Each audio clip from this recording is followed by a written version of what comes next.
Hey everyone, it's Stella Grizont from WUPA, and this is this week's Work Happier Weekly. And normally I record these live on Facebook every Wednesday at 8:30 Eastern Time.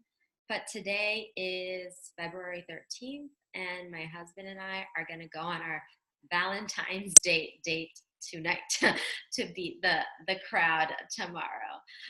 So we're not normally Valentine's Day-ish kind of people, but we don't get enough date nights in, so might as well. So sorry we're not doing this live. But I did think it was so magical that this uh, this day coincided with the Work Happier Weekly, where we were going to talk about relationships. If you've been tuning in, and I hope you have, we have been going over the theory of well-being, which is positive psychology's way of explaining what does it mean to live the life worth living and what does it mean to do the work worth doing. And Martin Seligman, one of the founders of positive psychology, created this theory of well-being to help us explain that from an evidence-based perspective. So for thousands of years, philosophers, mystics, teenagers, teachers, parents have all struggled or wrestled with this question of what does it mean to live the life worth living. And Seligman has created this theory where he talked about how there's 5 components. A quick way to remember it is PERMA, which is an acronym for positive emotion, engagement, relationships, meaning, and achievement. And this week, I don't know what finger it is, we're talking about relationships. So this actually came up in a coaching call today where someone asked this question, so I thought it would be a good way in. Someone asked, there's someone who I really love and care about, but they're always negative and they're kind of always depressed, and they really could benefit from doing this kind of work, whether it's coaching or seeking kind of ways for personal development, and how do I get them to do it? And so maybe there's someone in your life who is having a tough time, who's struggling with anxiety or depression, or is just constantly complaining, and you know there's a better way, and maybe you found that way for yourself, but you have no idea how to get them to think differently. And so we're going to dive into that. And just to give you a little bit of like background on why relationships are a pillar for living the life worth living, we know from research that relationships are the #1 predictor of your happiness, above and beyond how much money you make, above and beyond how successful you are, or even your health. Relationships really matter to your well-being. And so tending to those relationships is super critical for your overall happiness in life. And it takes work, right? It takes work. And so I thought this question was a really beautiful way in for our Work Happier Weekly. And so my answer or my response to that is you really can never force someone to be ready to change. You can never it's kind of like, what is it? You can bring a horse to water, but you can't force it to drink. Is that right? So I've tried on people I love to kind of get them to do things differently. And at best, it doesn't work. At worst, they get really pissed off at me and tell me to shut up and stop talking all that psychological mumbo jumbo. So I think that's appropriate. One is you can never be sure of how someone is actually learning and growing. I think it's easy to assume that if you're doing a lot of work on yourself, it's easy to judge other people that they're not doing the work that they need to be doing.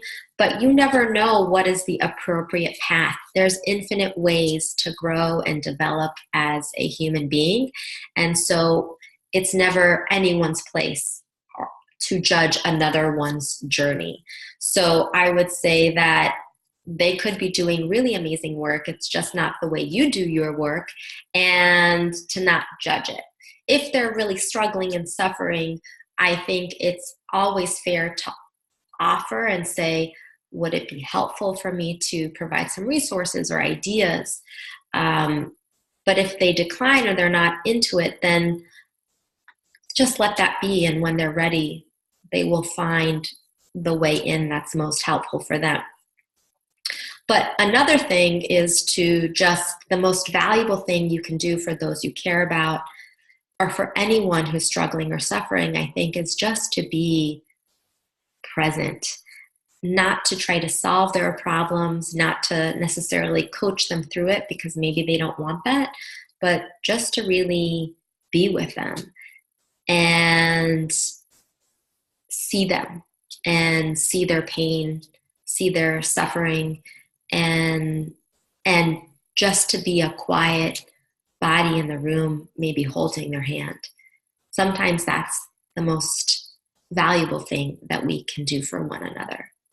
So if you feel the pressure to solve everything for someone else, relieve yourself of that, because you actually can't do it. They have to want it, they have to be willing, and they have to be ready. And if they are, again, it's not your responsibility. You can give them information, but then they have to be willing to want to do the work. So I hope that relieves you of pressure, even though I know you desire to help the people that you love. But also know that they are great and magnificent, and they have all the resources within them to heal themselves and to move through this. It just may not look like fun from the outside, and as someone who cares about them, you want to do something for them, but just trust that they're getting what they need and that they have everything that they need. And if they don't, that they will find it once they're ready. So I know that sounds like a lot of trust, and maybe it doesn't help you from feeling like you want to do something, but the best thing you can do, again, is just to really be present. This is something I struggle with doing, especially when, people I love really need me. I want to go in and I want to solve it for them. I want to coach them through it. But sometimes that's completely the inappropriate response. And so it's just about looking them in the eye and saying, I love you, and I'm here, and I see you. So with that, that's this week's Work Happier Weekly. Leave your comments or your questions in the comments and questions area, and I'm happy to respond. You can always reach out to me via email, stella@whoopa.com. I also have spots on my calendar to do free, just one-on-one, what I call strategy sessions, which you can go to workhappinessmethod.com/apply if you want one of those spots. They're really limited, and I might not have some available for a month or so, but check it out if that feels right, or if you want to work together, just email me.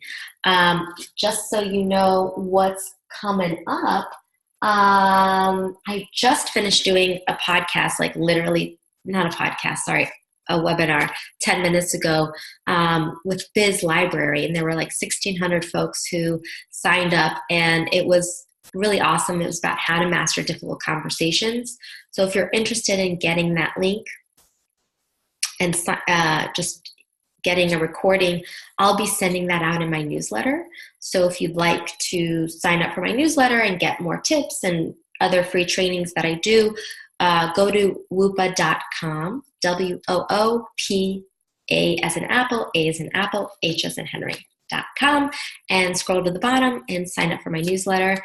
And I will make sure you get all these great resources. And every Wednesday, I'm here to give you a tip or share some research on how to work happier, live better from a positive psychology perspective, and join me and subscribe to my YouTube channel, or just like my WUPA page on Facebook, so that you can get the heads up for the new Work Happier Weeklies that come out. So with that, I wish you a really beautiful Valentine's Day. I know this is a tricky holiday for some, but I just see it as a moment to kind of pay extra attention to the love that's already there in your life, with however many people you care about. You are surrounded by people who want to see the best for you, and I'm sure you want that for others, and just to take a moment to really revel in that. So thank you and good night.